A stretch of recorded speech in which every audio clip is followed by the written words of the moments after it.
Whenever one enters into duality, it is always an illusion. When you know for sure of the unity of all life, the judging begins to fade away. Every 13,000 years it moves to a different location on the surface of the earth. And high up in one of the walls is the flower of life. They all knew this was occurring, and everybody just kept quiet and never said a word.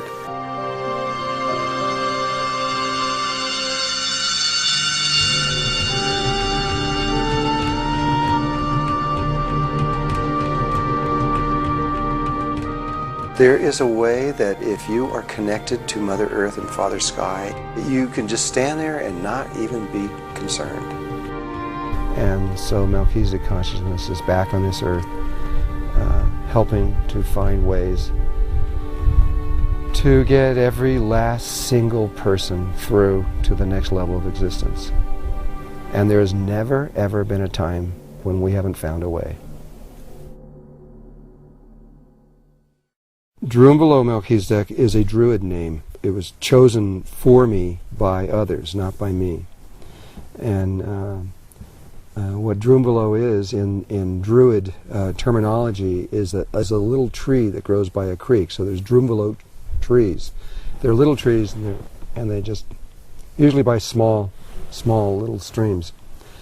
But Melchizedek is also Druid. The Druids felt that Melchizedek was one of their most important aspects, and that they felt that Melchizedek lived in the center of the earth.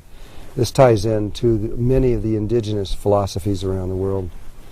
But on a bigger level, what it is that when this universe was created, and at this point I'm using words, and you can't really use words to talk about what I'm talking about. And so it's limited, and you must understand that there are no words that can really truly describe what I'm about to say. So this is an approximation. But when this universe was created, it was created in such a way that God decided to step into the creation and experience it directly in a different kind of way than God had before. And when God stepped into this, and there was nothing, there was no planets, there was no stars, there was absolutely nothing. In fact, it was the void, which science now calls 0 point. It is the vacuum with nothing in it whatsoever. So there was nothing. And but when God stepped into it, the vibratory frequency of the name of God stepping into it is called Melchizedek. It's a vibratory frequency. And then the instant later, and there is a time sequence, the Christ was created. And Melchizedek and Christ are intimately connected together. This is why when Jesus started to do his ministry, he couldn't do it. He couldn't do anything until he became part of Alpha and Omega Order of Melchizedek, because he had to connect to the Melchizedek aspect in order to complete this, what he had to do here. But the moment that the Christ was created, a third component was created, that which is both the Melchizedek and the Christ, and that we have no name for on earth, but the Hindus call it the Supreme Personality. It is that which is greater than both, or the summation of both the Melchizedek and the Christ together. And so there was this trinity, there's three aspects of things that almost instantaneously went bing, ding, ding, but there was an order. The Christ is the body. It is the physical aspect of all of creation. So the planets, the stars, the suns, the people, and everything that we can see, and even everything we can't see, all of that is part of the Christ. It's the body of Christ. And so there were these evolutionary steps that began through the Christ, but from Melchizedek. And what happens is there's a cycle of evolution where the higher consciousness is dropping down lower and lower and lower into levels of consciousness that are being developed, and they keep, every time they develop them, they go lower and they go lower and they go lower. And where we are right now is as low as you can get. This is the bottom. And so there are Christ levels and Melchizedek levels that have gone all the way down to where we are now. And so they weren't involved in ascension, they were involved in descending. Now we are about to go back. And so consciousness is about to make this journey back to the source. And we are about to make huge leaps and jumps in consciousness, the likes of which no one's ever seen before. And it's going to be quite a journey because we've already created it and now we're going to move very rapidly going back. It's going to seem impossible, but it's not impossible because we made it. We can do it. And the truth is that everybody is Melchizedek and everybody is Christ. Everybody is part of that energy. Everybody has God within us. The idea that there is people that are greater than other people is simply not true. We are all the same value, equal on every level. But some of us have gone deeper or farther than others and have gained certain wisdoms that ones of us don't have. Doesn't make us better. We're just explorers. And now we're coming back. We're all going to come back together at this point where poof, none of this exists. And we're just oneness again. And then after time, you realize, oh, there's another step. You didn't see it at first. And you take that step and you become an even greater level of oneness. There's over 100,000 levels of this that Melchizedek have mapped and found. And that you keep going, but eventually you come back to this place where we are one and creation is within us. And we have to make a decision. And that decision's totally up to our oneness. We can go back out of this whole level of creating things and back into the oneness of who we were before, or we can take another cycle around again. And if we do, we become a Melchizedek again. And life instantly uses us because we now know how to live in all the dimensional levels and sustain ourselves. And each dimensional world is incredibly different. It takes a long time to learn how to sustain yourself in each of these different worlds. But by the time you have gone all the way down and all the way back, you know how. And so that person becomes a lot like a white blood cell in the body. They are used by life to, whenever there is a dimensional problem anywhere, then Melchizedek goes in and says, okay, you guys, here's what you do, and we help. And that's what's going on here now. We're about to go through a tremendous dimensional change. And so Melchizedek consciousness is back on this earth, helping to find ways to get every last single person through to the next level of existence. And there has never, ever been a time when we haven't found a way.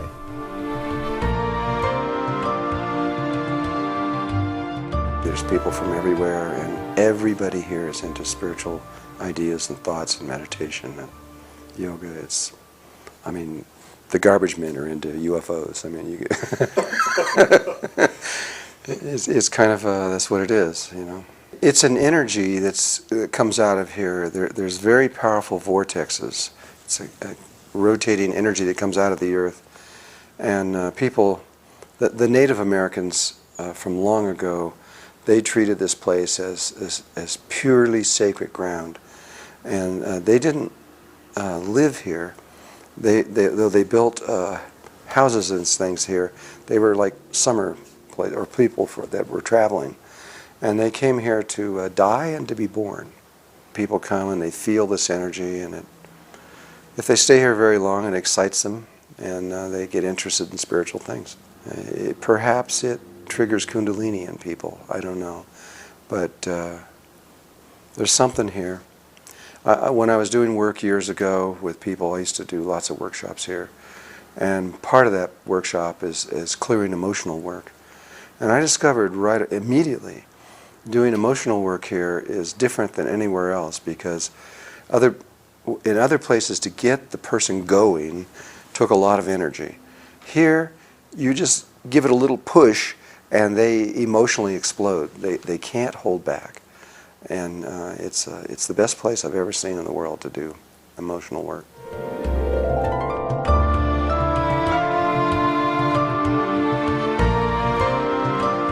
I've been teaching meditation since 1984, and I've been traveling pretty much ever since then. It's become, when my books came out in 1998, The Ancient Secret of the Flower of Life, that was volume 1, that expanded people's interest in what I was doing greatly. When the next one came out in 2000, that even brought it out further. The third book was Living in the Heart, and that opened up a whole new area of meditation that I had never talked about before in the other ones. And the newest book, which is just coming out now, which is The Serpent of Light, that's not a book of meditation. That's a book about my interconnection with indigenous tribes around the world, and something that is happening on the earth. It's a very big thing that for some reason nobody's ever talked about. The earth is an exact replica of a human being, or you could look at it the other way around. The human being is an exact replica of the earth. We don't look like it, we're not round, and we look different. But our energy field, the human light body that extends around the human being, that light body, that the electromagnetic field and the shape of the field that's inside of that body, which is around a person that's about 55 to 60 feet in diameter, and it's a perfect sphere, but inside is this very complex electromagnetic field. That energy field is identical to what's around the Earth. And NASA has slowly been able to identify all the various components in there. They agree at this point. I believe they do. And because it's the same, because we are the same, the way energy moves through our body is also related to the Earth. And so almost everybody is familiar with a sexual orgasm, but not everybody is familiar with the Kundalini rising, which is another form of orgasm. It's the same energy moving up a different channel. And when it moves up a different channel, it has a different purpose. The sexual orgasm is primarily for creation, procreation. It has much bigger levels to it that we're not aware of. And the Kundalini, its purpose is to awaken you to God, into higher levels of consciousness. Once you've had a Kundalini experience, you can't stop. You don't have a choice. You have to keep searching for that, and you will all your life once you've experienced that.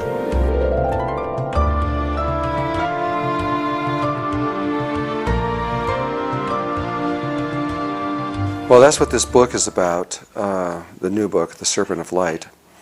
The Kundalini of the planet, from a human being, it comes from the base of the person and moves up their chakra system, and it moves like a snake. It moves in a sine wave signature as it moves up the body.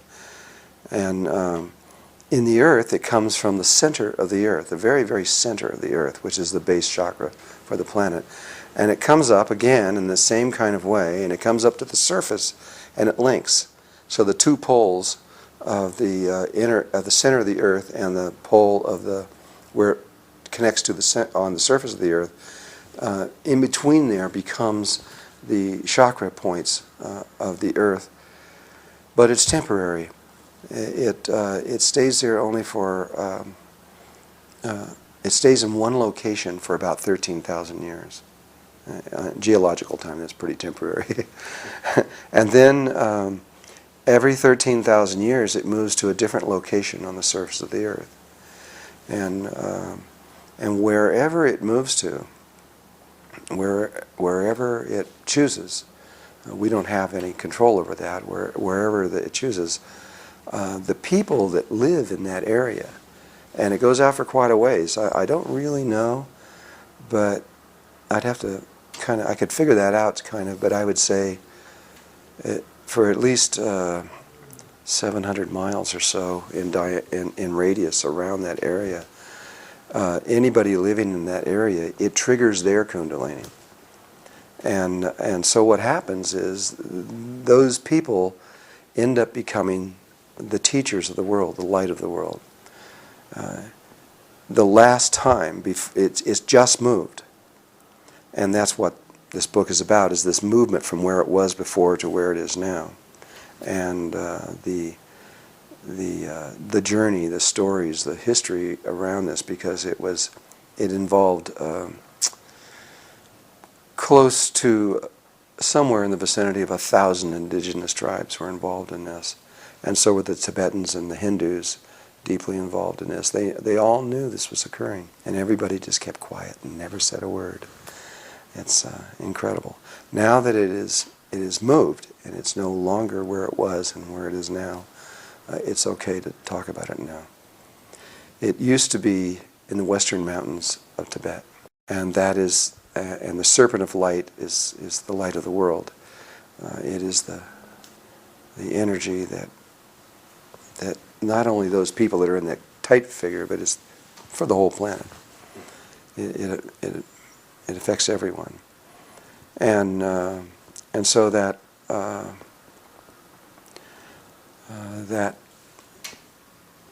energy was there in the western mountains of Tibet, in a remote area where there has never ever been civilization that they know of ever, in very high up in the mountains, but down in a valley inside those mountains. And long ago, 13,000 years before this time, someone built a huge white pyramid over the spot where it was located. It's the biggest pyramid in the world. It's bigger than the Great Pyramid or any of them. And I was fortunate enough to speak with the exploration team that found this pyramid. And they came to me. It's in the book, but they came to me because of something they found there. The pyramid, they said, it took them 6 months to get to it, and it's under snow the entire year. So a white pyramid under snow. But 2 weeks approximately out of every year, the snow melts and you can see the pyramid, and then it's under snow again. And so they had to time their trip to get there perfectly, and they did. Actually, the first time they did it, they didn't do it right. They had to do it differently the second time, and they made it. And the pyramid has no... they said it looked like it was built yesterday. It was flawless. It was perfect. All the casing stones were on it perfectly. No one has seen it. And there's no writing on it. There's no hieroglyphics. There's no pictures. There's nothing except for one thing. And unlike the Great Pyramid, it's not sealed. There's an opening. It's open to the world to walk into. And you walk in, and there's this huge inner room inside of it, and high up in one of the walls is the Flower of Life. Wow. And it's the only thing that's on there. And so, since I was teaching about that, that's what they said, what does this mean? And why is that in there? You know, and that began, that's how this, the Serpent of Light story began.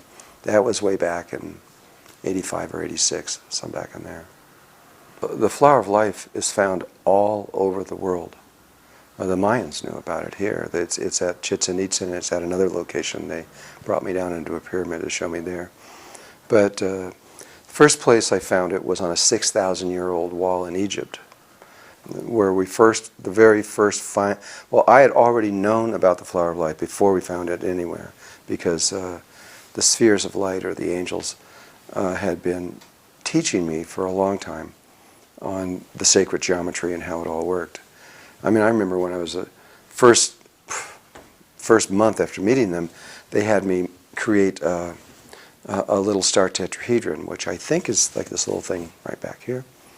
And I made it out of 8 little triangles of cardboard, and I put it together, and I had it in my hand. They made me make it. And then they go, and I made it, and I said, well, okay, now what? I mean, this was like, what is this stupid little thing, you know? What is this, you know? And they were saying, well, it's really important. And so it took me a long time of studying of sacred geometry and understanding before I was able to get to the place to know what I know now. And eventually, the study of sacred geometry, no matter where you begin or who you are, I don't care what planet you're on or where, it doesn't make any difference.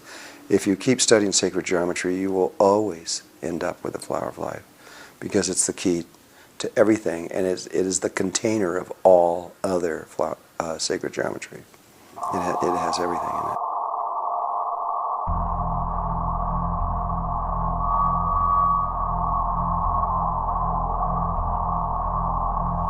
We've now checked it with tens of thousands of different things, and what we found is that there is nothing in creation, in the universe, that is not directly constructed through the proportions and the shapes and forms of sacred geometry. Even things that you would never think were geometrical. If you look at crystals and you look in there and you see the atoms and how they're all arranged, you say, well, okay, I can see that. Or if you look at viruses, every virus is a geometrical little polymer in one way or another, polyhedron. And there are, some things are obvious, some things are not obvious. You look at plants and they don't look very obvious. And that takes a little bit deeper to see how sacred geometry is involved in there. Fibonacci is intimately related to how organic chemistry is unfolded, because the key that is behind everything in the universe is the golden mean, the ratio of 1.61803339, and it goes on forever. And that ratio is something that is crucial to life. Life intuitively knows this, but because it is an infinite, it's not a whole number. It's irrational. There's no place where it ever ends. Life can't work with things like that. So it discovered another way, and that is called the Fibonacci sequence. And that starts out as 0, 1, 1, 2, 3, 5, 8, 13, 21, 34, 55, 89, 144, 233, and it keeps going forever. And if you look at three numbers like 3, 5, and 8, if you have 5, you just look at the last number where it was before, which is 3, and then you know what the next number is 8. And so life can determine how growth is just by wherever it's at. It can look where it just was, and it knows where it's going.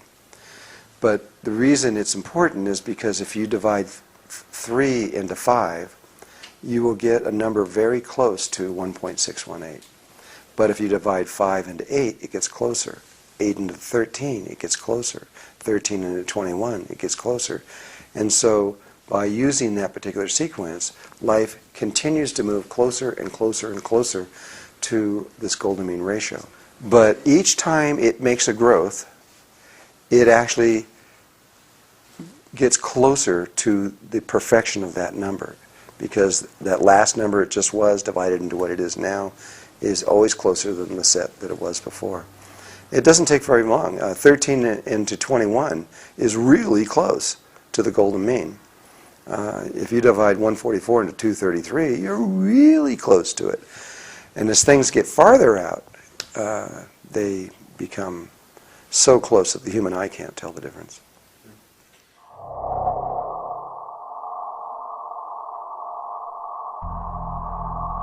It is the way that everything is organized. It's the way to organize life.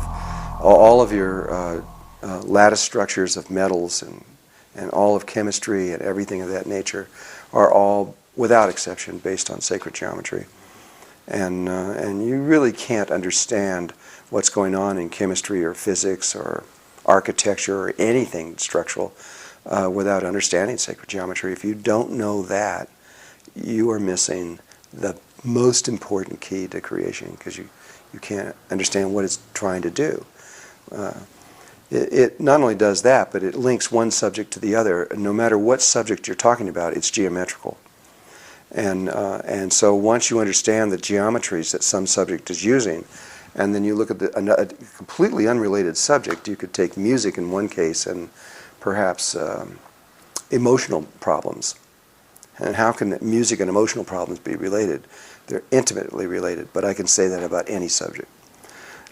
Because if you look at music, it's all geometrical. It's all mathematics. A lot of physicists think that's the core to everything, but mathematics don't exist on their own. They came out of sacred geometry. First there has to be shape and form and proportion. Then number comes after that. That's where it came out of. And so It's just a very primal way, but if you see how music is, you can then switch over to emotions, and you can see how they relate. Now, emotions, I realize, is a good subject, because the feelings you can't imagine that they would be geometrical. Like love. Love is geometrical, or jealousy, that's geometrical. Yes, it's been proven scientifically. And so love has a shape. Hatred has a shape. Every single emotion that we know, whether it's positive or negative, has forms you can hold in your hand that are those feelings.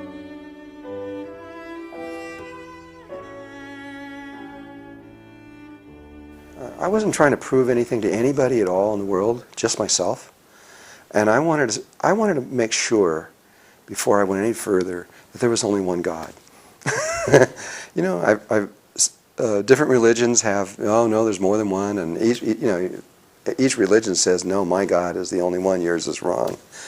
And that was what I was trying to do. I wanted to make sure that this was one coherent thought throughout everything.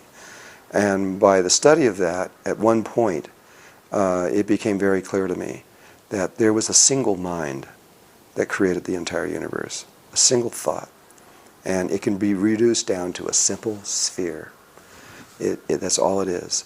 And the flower of life, which we showed you, is the relationship of how spheres can interlink. And when you get to 19 of these spheres, then the image pattern becomes such that things become very, very clear. But if you slowly work back through the geometry, you come up with that every single thing in existence is inside of a sphere. And there's another set of knowledge that is as old as this universe is. If you take 13 spheres that come out of the flower of life, there's a way you can pull them out. And those 13 spheres are called the fruit of life, is the name I gave to them, because there are 13 ways you can take male lines. I haven't said this. Female lines are curved. They're circular, zigzaggy. Anything that's a curve, that's female. Male lines are straight. And so if you take these 13 circles and you superimpose male lines over them, and there's 13 ways you can do that, they produce 13 different systems of knowledge that create all the little tiny details that are found throughout the universe. And once there was a point there where I got into it, and I said, well, okay, I got it. No matter what we look at, no matter where we go or how we do it, it all comes back to this same pattern. And every single crystal, there's hundreds of thousands of crystals, but every single one of them comes down to the 5 platonic solids, which are one of the sets of the 13 sets of knowledge that comes out of the fruit of life. And so once I realized, okay, it was a single, whoever created the universe, it was one thought, one person, one mind. And when that happened, what we now know is that there's two sides of your mind. There's a left and right side. It's what's called the corpus callosum, links across. And when you know for certain that, every cell in your body knows that for certain, something happens to you, you change. It is a consciousness shift that takes place. I've seen it, I felt it and known it myself, and I've seen it in many people that have gone through this. At that point, your search for unity and of all life everywhere becomes far more focused, because you know for certain. Duality is purely an illusion, and that illusion manifests itself in all kinds of ways around our life. And we think it's real. We judge everything. That's good, this is bad, man, that's neutral, and we keep going through all these different things. Everything that happens to us, we're constantly have this little thing that's judging. When you know for sure of the unity of all life, the judging begins to fade away. You begin to realize that it is an illusion. And almost all these spiritual religions and systems that have been developed throughout the world are all aimed at breaking down that polarity, of finding a way where you can see the unity.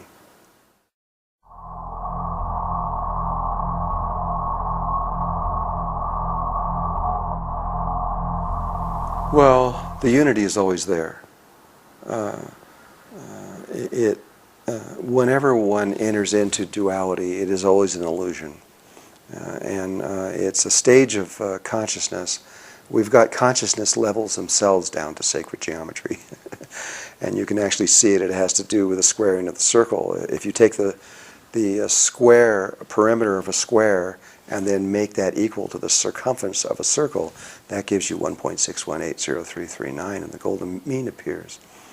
And there is a pattern of geometry that you can show that as the circles and squares expand out of what's called a geometrical progression. It starts with a little circle and square, and it gets bigger and bigger and bigger and bigger.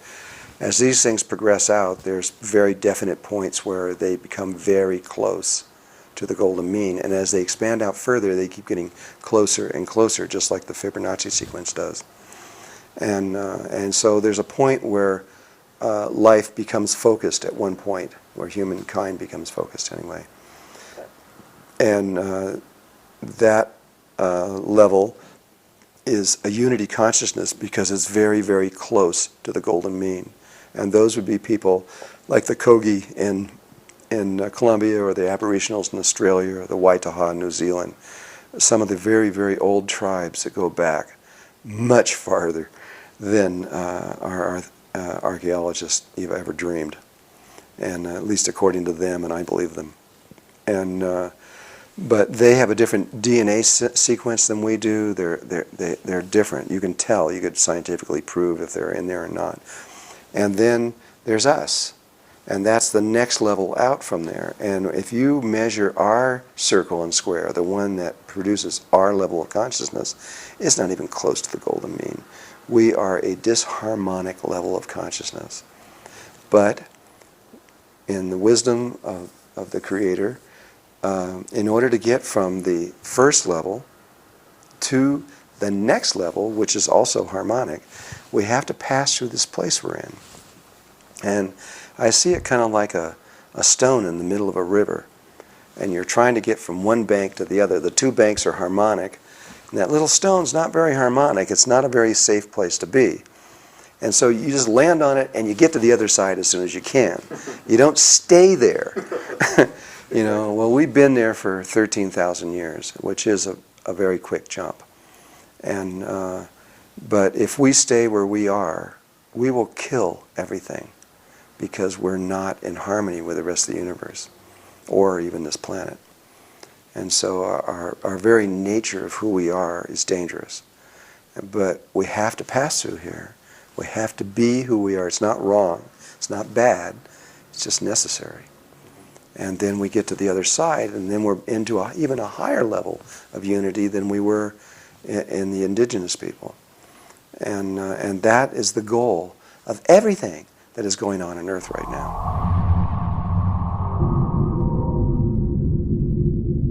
In ancient times, a lot of the indigenous tribes used different forms of psychedelics, and they actually used, they never used any of the kind of things that modern man is using.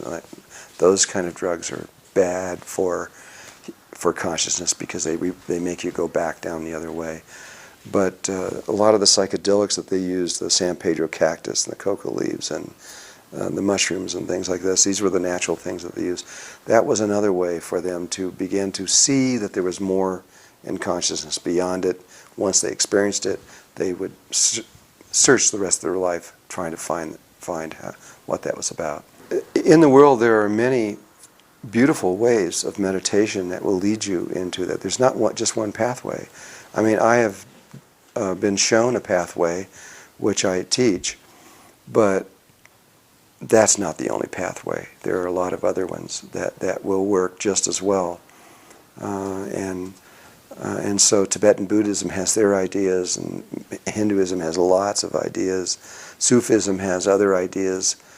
Taoism is a very simple, easy way to live through to find the source of life. There are many, and that are old and have been tried, and other people have taken those pathways and that work. If that is what someone is thinking about, they need to try these different ways. I mean, I went and I tried lots of them. I tried everything you can think of almost. I had over, I don't know how many teachers I had. At one point I counted them. There was over 70. And the angels a lot of times would actually give me the name, address, and phone number of a teacher who I'd never heard of in my life. And they'd say, call this person up. And I'd call them. And it would be that person always kind of. And then I was to go study with them. I'd say, can I study with you? Yep, I'd go there and I would learn as much as I could from them. And and people have very different views. The truth is there's only one reality. This is what I learned from the whole thing. There is whatever there is. But there's lots of ways of interpreting that one reality, and how you perceive it. And, duality that you were speaking about before, this level of consciousness we're in, this is just one way. The universe has learned over 100,000, slightly more, 100,000 major ways that when you look through that lens, the universe appears completely different. Some of them, a lot of them don't have any stars and planets in it or anything else, yet it's the same place. It appears differently. And then underneath each one of those 100,000 different ways are trillions of possibilities. And so you can look at this one, unity or polarity consciousness, is one way of looking at life. And then you look at all the animals and bacteria and bugs and all those other life forms that are generated from the same way of perceiving reality. That's all consciousness is how we interpret the one reality. And as we go up and around the body, in these electromagnetic geometrical forms that surround the body, as you do, your attention shifts to different shapes and forms. And so the Merkaba field that is taught in the book, the first two books I taught, that is the second possibility. The first one is really simple, and shamans and medicine men around the world have been using it for thousands of years. But it isn't strong enough for what we need for what we're doing. The one that I'm teaching in there now is perfect for what we're doing, even though there are people trying to say we need more complex things, because that's what the earth has around her right now. And so we're in tune with the earth, and as she moves into higher levels, we move with her. When we get into the next levels, then we can shift to different Merkaba fields.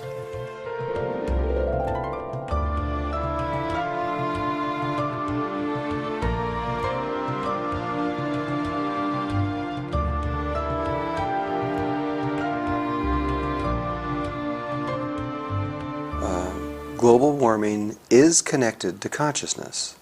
And that would take a long time to explain, but everything that happens on the Earth, the angle, the axis of the Earth, and our orbit around the Earth, all these things affect how we interpret the one reality that we were talking about.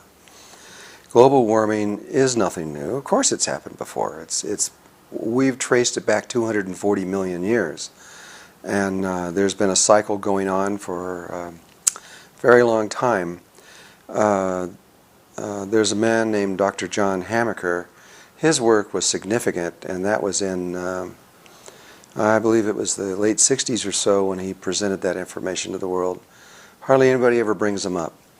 But he went around to ancient lake beds all over the world and took core samples that were 6 inches in diameter and 11 feet deep, and he could see back into about 200 and something million years in these core samples. And they can just read this, and what they discovered is that the ice ages have been very periodic. Basically, the ice ages are about 90,000 years long, and the warm periods are about 10,000. They actually range from about 8 to 12, but they're about 10,000 years long. And so you see, what they found in the lake beds was, you see 90,000 years, approximately, of no pollen, because it's just ice and no growth of plants or anything else like that. And then followed by a little period of 8 to 12,000 years, about 10,000 years long, of where there's pollen, followed by another 90,000 years of no pollen. And it just went like a clock, going down in for millions and millions and millions and millions of years, hundreds of millions of years. And so, sure, this is nothing new. But to say that it's no big deal, when we go from a warm period into an ice age, that's a big deal, because the average temperature of the Earth drops to minus 50 degrees below zero average in 72 hours. And that's been scientifically proven. In 3 days, it drops. And so most of the life on the Earth, if that were to happen, would die, would perish. It's always happened that way. It's part of life. It's the way Mother Earth has set it up. So we can't say it's bad or wrong. It just is. And so those people were able to track exactly what the Ice Age was tied to. And we now know it's not a theory. Well, everything is a theory in a way, because we never know what life is going to do for sure this next time around. It's like the sun coming up in the morning is a theory, even though it's been coming up every single time. Maybe this time it won't. You don't know that for sure. Yeah. But the probability is very high. And what John Hamaker found was that the ice ages were tied to minerals, the minerals that are in the dirt. When we can start on the end of an ice cycle. When the dirt all over the Earth, all over the world, runs out of minerals, and it's finite. There's a certain amount in there. When they run out, the trees begin to die, and they get weak, and diseases start coming out. The pine trees here in the United States, they say the beetles are killing them. It's not the beetles. If you go deeper into that, there's 6 diseases hurting those trees, and those trees their immune systems are getting weak, and the beetles just come in and finish them off. But if they were healthy, the beetles wouldn't be able to do this. And so, when the trees begin to die, the forest fires begin to happen, and every acre of trees, just an average acre of trees, holds 50,000 tons of carbon dioxide. And so when these forest fires move through millions of acres, it's releasing massive amounts of carbon dioxide into the air, which begins the greenhouse effect. So even if there was no people here on Earth at all, not any at all, this is still going to happen. And so the plant life holds all this massive amount of carbon dioxide. As it dies and as it burns and goes into there, it goes back into the atmosphere, and that begins the greenhouse effect. We just happen to be adding to it. We're accelerating it. We're cutting several hundred years of our life off by what we're doing. We don't know exactly how much, but 300, 400, 500 years, we may have been able to go longer. But because of what we're doing, we're bringing the ice age closer to us by adding more carbon dioxide into the atmosphere. At the end of the ice age, or at the end of the warm period, which is what we're at right now, we've been 10,000 years of warm.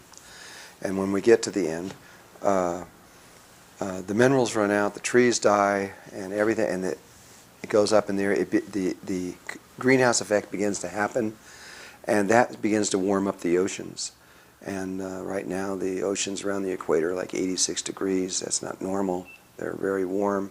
That produces vast amounts of water. It goes in the air, tracks over, goes to the 2 poles, and begins to build the ice up.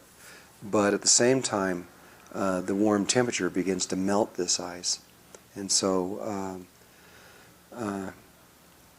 now there is another factor in this which Dr. John Hamaker didn't understand. And that is the ocean currents and how they hold the weather patterns. The patterns that we know, like in Germany they have a certain time when spring comes, and when certain days, and it's different all over the world. Sahara Desert doesn't get rain, but 13,000 years ago the Sahara Desert was a rainforest, and so things change. And why do they change? Because one of the reasons, not the only one, but one of the reasons is that these ocean currents change. We tend to think that the way the life has been on Earth for the last 150 years is the way it's kind of always been. But in fact, the climate that we're now living in is only 150 years old. That's it. Before that, we had an entirely different climate, and that was because the ocean currents in the 1300s slowed down in the Atlantic Ocean, causing what in history they call the Little Ice Age. And it was a temporary time of a drop in temperature because the ocean currents, which we'll explain in a minute, control these weather patterns, and it began to slow down. That causes, like in the United States, that causes the eastern seaboard to go extremely cold and the west, where we are now, to go into a drought. And so you can begin to trace all kinds of things when it went into the 1300s. By the 1770-something, when our country was, when George Washington was here, and you look at paintings of him going across the Delaware, you see these giant chunks of ice floating down the Delaware because we were in the middle of a mini ice age taking place. But it only lasted from 1300 to 1850. And then the currents kicked back in again, and we're back into a warm climate all over again. The Anasazi, which are another ancient group of people that lived here in the United States in the Four Corners area, they can't understand why they disappeared. They said, well, why did it look like they just left in a single day and disappeared? But they didn't tie the weather pattern breakdown at that time. And what happened was there were 46 years without a drop of rain in this area. And they had no choice. All the underground aquifers and everything else dried up, and they had to leave. We could see from the satellites and from the things that the ocean current, especially the Atlantic Ocean current, was slowing down dramatically and had reached a stage of slowdown that was equal to the way it was in the 1300s, meaning that we would be followed by at least a mini ice age very quickly after that. That would be devastating to Europe, because the only reason that they have a warm climate is because that current flows north with the heat from the equator and warms up that area. Mm-hmm. If the Atlantic, what is called the Gulf Stream, were to slow down or stop, it would be devastating to Europe, unbelievably devastating to them. By 2005, there was no doubt this was occurring, or actually 2004, I think it was, when we figured out that we had enough data then that there's no doubt. It was even changing shape because it was slowing down so much.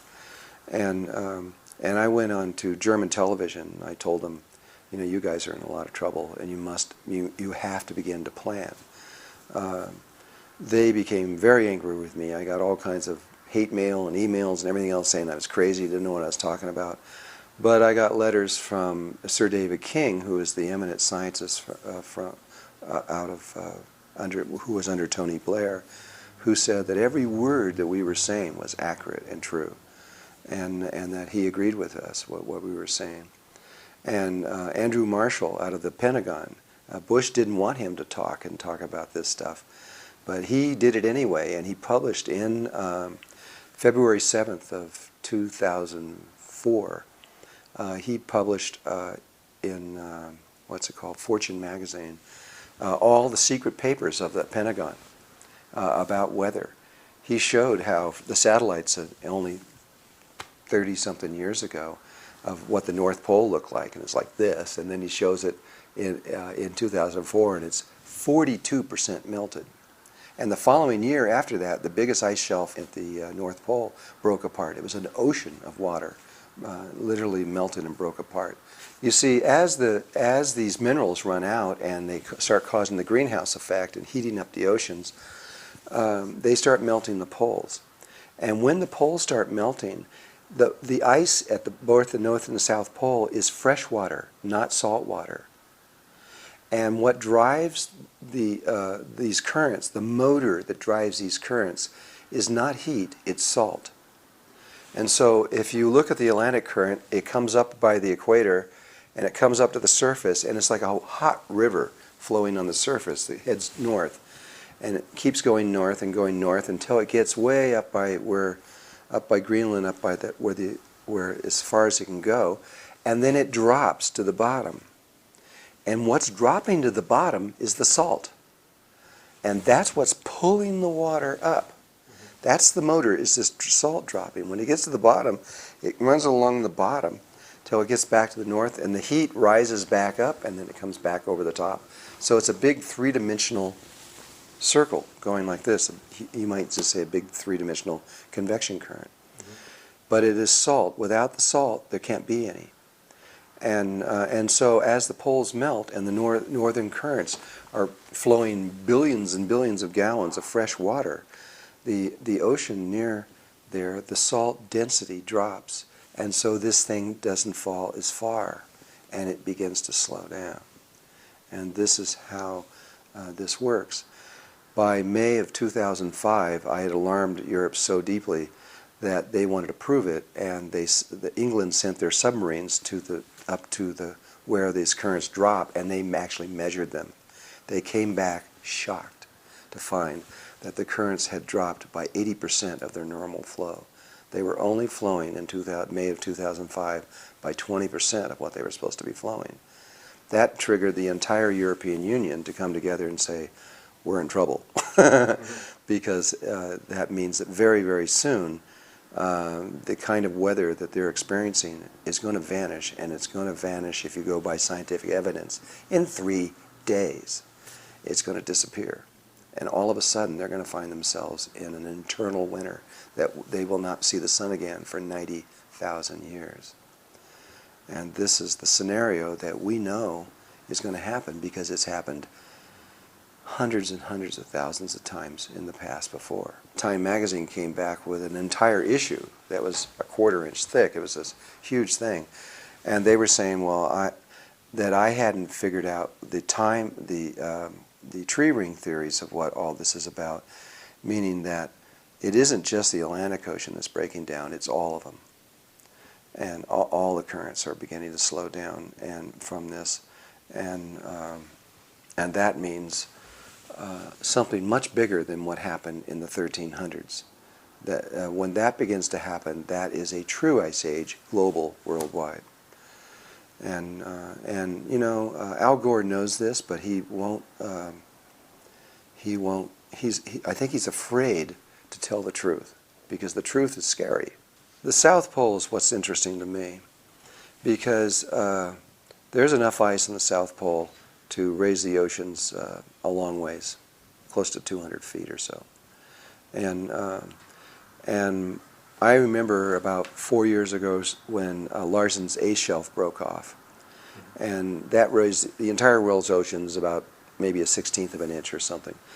And but they said, it's no big deal. It only was there for 10,000 years. And then those same scientists said, but Larsen's B shelf will never break off because it's been there for millions of years.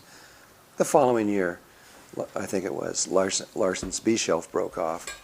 And then they made the statement that it would take 6 months to melt because it was the size of a state. You know, it's huge.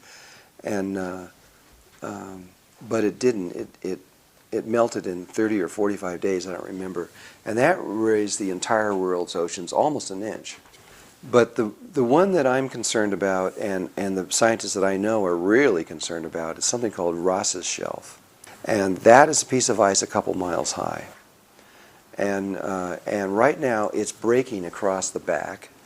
And I just spoke with one of the scientists that's working on it, and they're freaked, because these holes are developing, pools of water are melting all over it, and they're going all the way down and eating their way to the bottom, where they're finding it's melting completely. It's just rushing water under the bottom. That water's being forced back up, making bigger holes that are melting all the way down the bottom, forcing more water up, making bigger holes, and they think it's going to break off. If Ross's shelf breaks off, first of all, that's going to cause a tsunami or a tidal wave like this world's never imagined. If you can imagine a piece of ice 2 miles high plunging into the ocean, how high is that wave going to be? And with it instantaneously, it's going to raise, when it completely melts, it will raise the entire world's oceans almost 16 feet. And that's already been scientifically calculated. But 90% of the ice goes in the water immediately and displaces it. So you're going to have I'm just going to guess, about 14 feet of the world's oceans rise instantly. And tsunamis coming from everywhere to balance out, and it's going to be a mass destruction like no one's ever imagined on this earth. And almost every coastal city in the world will be underwater. And that could happen tomorrow. Seriously, it really could. They can't even measure the cracking anymore, because they used to put these cables across one side to the other side, and then when they broke, they knew that it was moving. But the ice shelf itself is melting 90 feet a year. So just to see if it's moving, they have to cut down 90 feet to put the cables, just to see 1 year's of growth, because they're going to melt down to that level by the next year. And so if that shelf goes, we're going to have a wake-up call. Find out what the world's scientists are saying. It's not just one man making this statement. And but who doesn't want this? You've got all your corporations, your oil companies, and all these big corporations. They don't want you they don't want to stop using oil. They don't want to go into alternative forms of energy and electricity, which we have. We can replace every single level, and I mean every single level of technology, with technologies that are clean and far better, that would do no harm to the earth at all. But you have to remember, even if humankind was not here, this is going to happen anyway.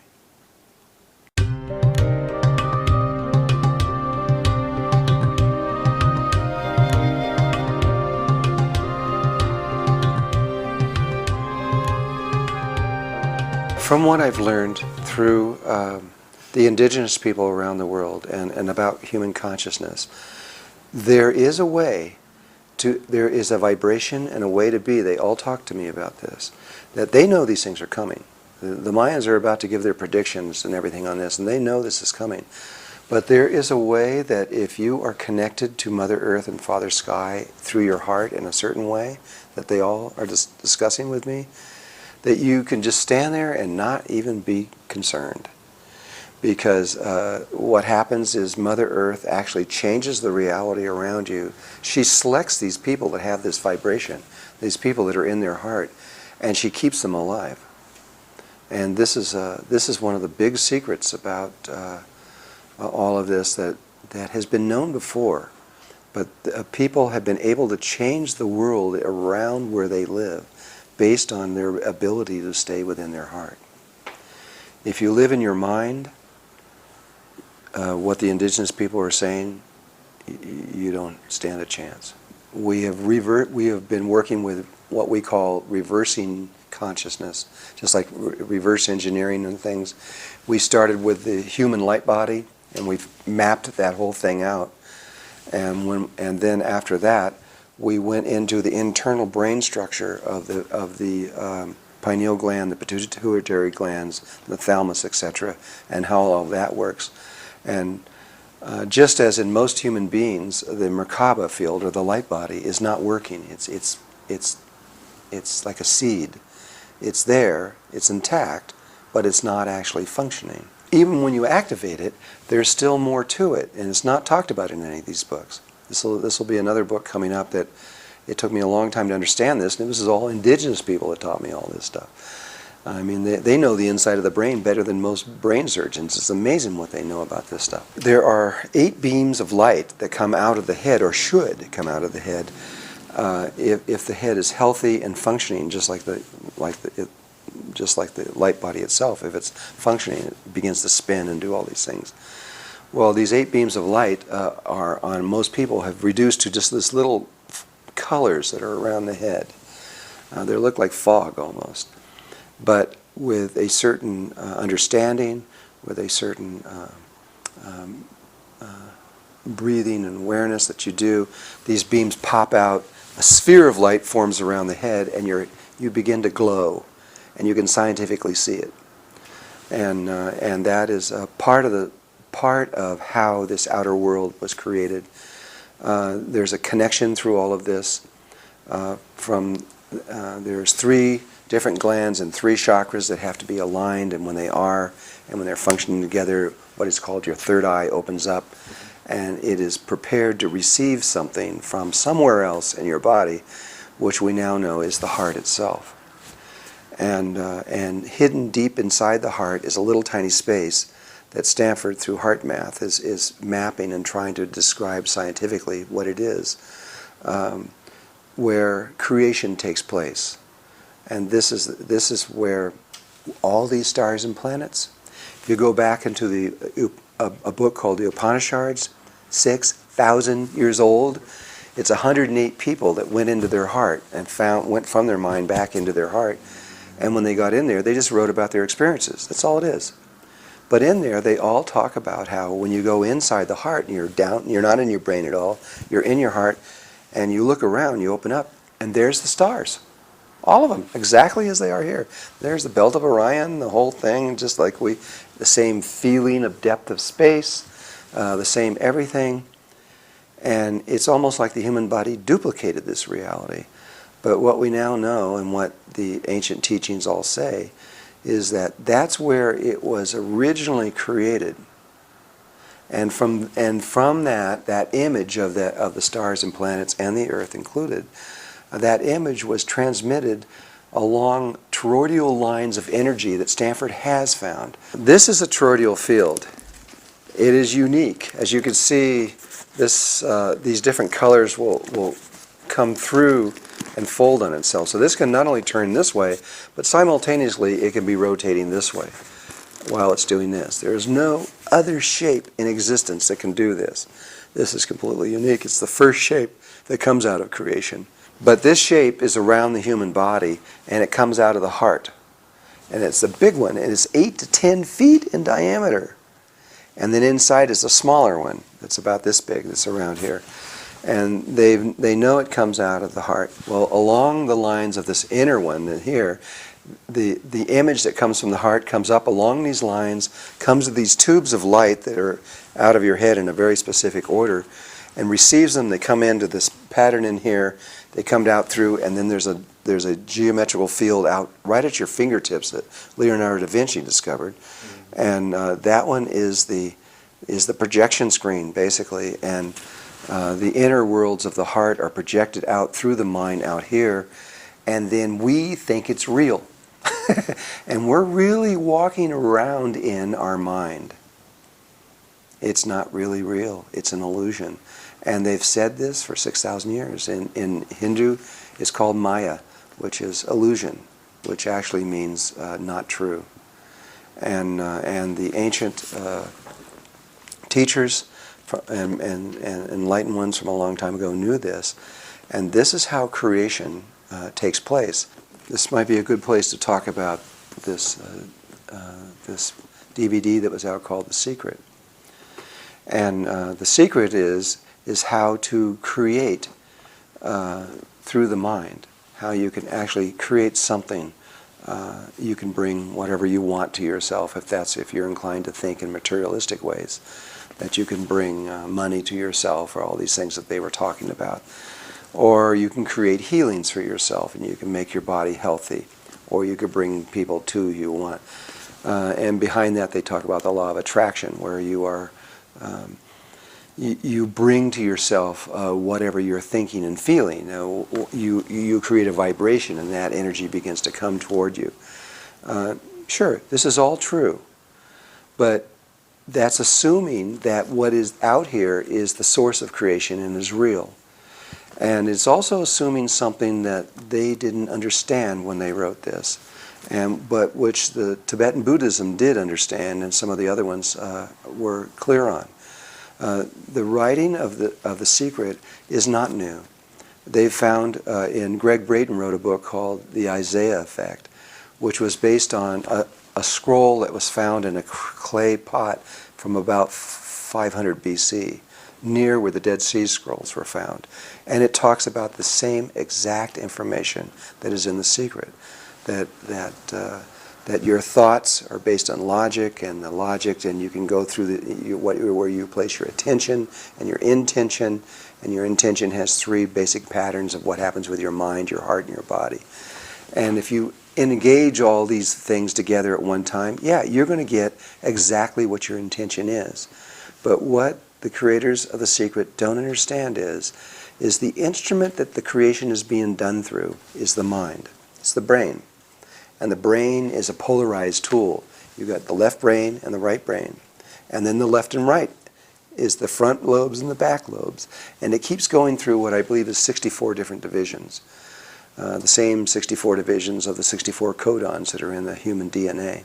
And so it is possible to bring to you what you want or what you intend through your intentions. But what you will also get is the exact equal and opposite force coming from behind you where you can't see. Our eyes see this way, but we can't see this way. And so you get what you want coming this way, and you're going to get exactly what you don't want coming from behind.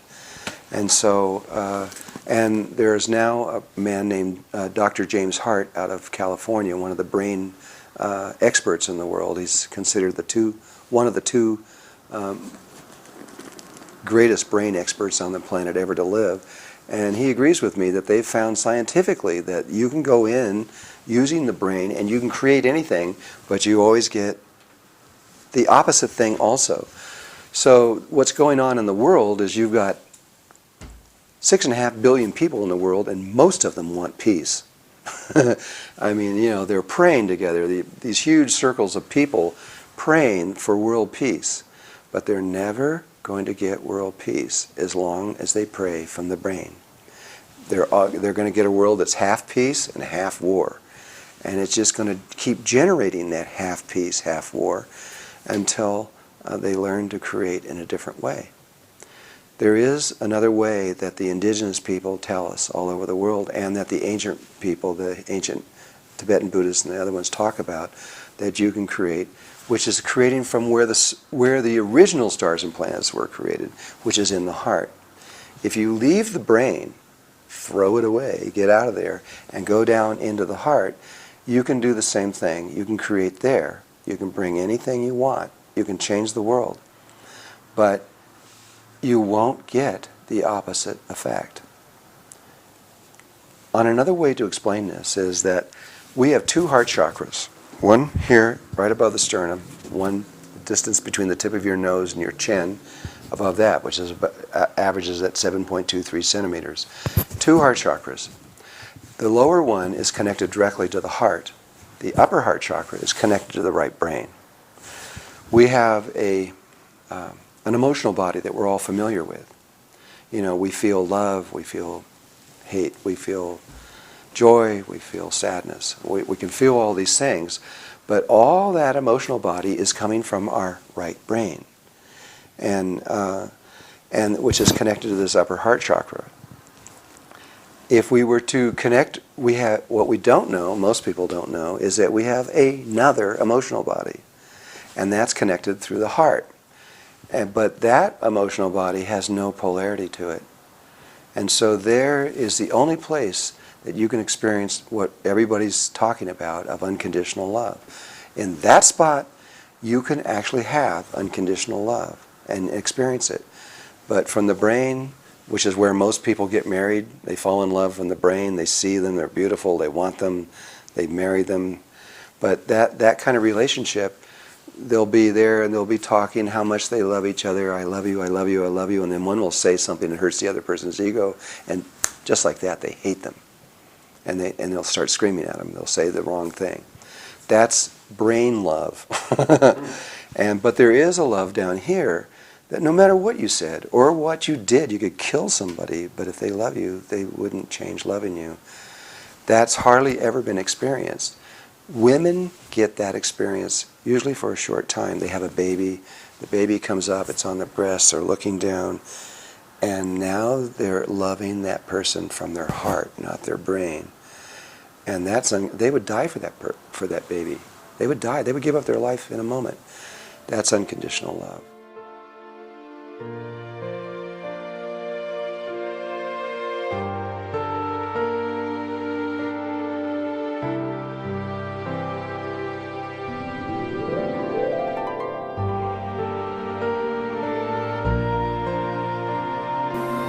Well, in the last of this talk that we're having, I'd like to talk about this time that we're living in.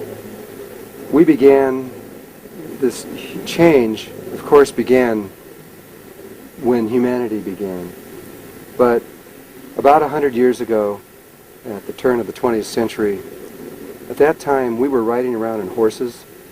The ideas of going to the moon and flying through space and computers and cell phones and all these things, they weren't even in our imagination. We didn't even think they were possible. And we have made a transformation over the last 100 years, the likes of which humanity has never seen before. And all I can say is we're just beginning. We are going to continue on a path that is going to lead us into ways that even now we can hardly imagine. Even through everything, through Star Trek and everything that we've imagined through that, there is a change occurring that is incredible. And all I ask is that you remember that you are intimately connected to God, and that you are not going to be hurt through this. You're not going to be left behind. You are important in the universe. In fact, this universe could not exist if you didn't exist. You are essential in everything that is occurring. And all you have to do is relax, not be afraid, and believe in who you are and your intimate connection to God. And everything will happen easy, without any pain or any problems. All you have to do is just remember that you are one with God. There's going to be tremendous changes coming, changes that are going to rock this world to its roots. The old way is going to be destroyed. Shiva is going to walk again.